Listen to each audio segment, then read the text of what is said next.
Bloom the American Badger came to the BC Wildlife Park in June of 2006 as an orphan kit from the Cranbrook area. She was approximately 2 months old, and it was deemed that she would not be able to survive on her own in the wild. So they decided to have her come up to us so that she could be an ambassador for her species.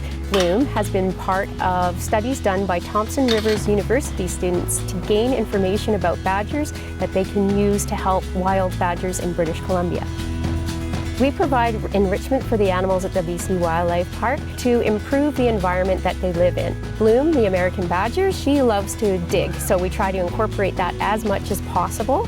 One of my favorite things is to put the food into a toilet paper tube, close the ends, put it down an old burrow, and then collapse the burrow on top of it. Then she has to dig it out. The American Badger is considered to be the fastest digging animal on the planet.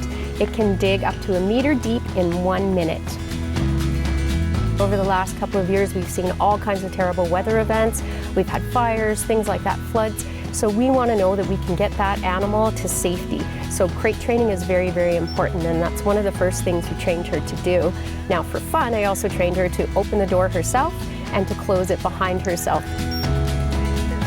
In British Columbia, the American Badger is on the endangered species list. Part of the reason for that is due to human activity. So things like urban development, cattle grazing, forest practices can cause difficulties for the populations in BC.